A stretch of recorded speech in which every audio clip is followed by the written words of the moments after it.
ইসরায়েলের পর এবার যুক্তরাষ্ট্রের অভিযান, সংঘাতে কতদিন টিকতে পারবে ইরান? রীতিমতো ঘোষণা দিয়ে ইরানের বিভিন্ন স্থাপনায় হামলা চালানো হচ্ছে। দেশটি এসব হামলা প্রতিহতে চূড়ান্তভাবে ব্যর্থ হয়েছে। তাদের প্রতিরক্ষা সক্ষমতা যে শূন্যের কোঠায়, সেটি এরই মধ্যে স্পষ্ট হয়েছে। এমন পরিস্থিতিতে প্রশ্ন উঠেছে, কেবল ক্ষেপণাস্ত্র ছুড়ে কতদিন লড়াই চালিয়ে যেতে পারবে তেহরান? অসহায় আত্মসমর্পণ ছাড়া খামেনি প্রশাসনের আর কোনো পথ রয়েছে কিনা তা নিয়ে এরই মধ্যে শুরু হয়েছে আলোচনা। মধ্যপ্রাচ্যের অন্যতম সামরিক শক্তিধর দেশ ভাবা হতো ইরানকে। তাদের ভান্ডারে রয়েছে নানা অত্যাধুনিক ডিফেন্স সিস্টেম। রাশিয়ার তৈরি S-300 তো রয়েছেই।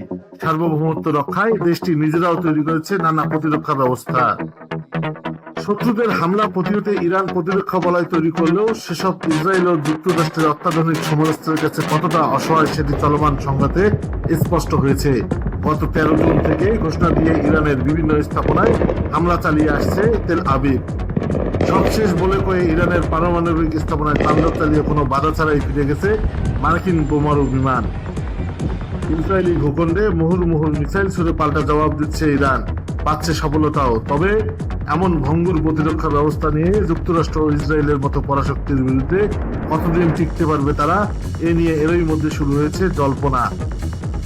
যেভাবে নির্বিঘ্নে ইরানে হামলা চালিয়ে শীর্ষ সামরিক কর্মকর্তা, পরমাণু বিজ্ঞানীকে হত্যার পাশাপাশি গুলিয়ে দেওয়া হচ্ছে একের পর এক সামরিক ও বেসামরিক স্থাপনা, তাতে প্রশ্ন উঠছে অসহায় আত্মসমর্পণ ছাড়া দেশটির সামনে আর কোনো পথ রয়েছে কিনা।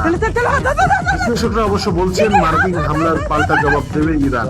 অত্যাধুনিক প্রতিরক্ষা বলয় ভেদ করে এসব হামলা যুক্তরাষ্ট্রের খুব বেশি ক্ষতি করতে পারবে কিনা তা নিয়ে উঠছে প্রশ্ন।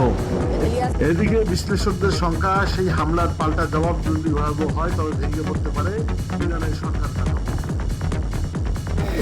ডেস্ক রিপোর্ট, লালবিহাট নিউজ।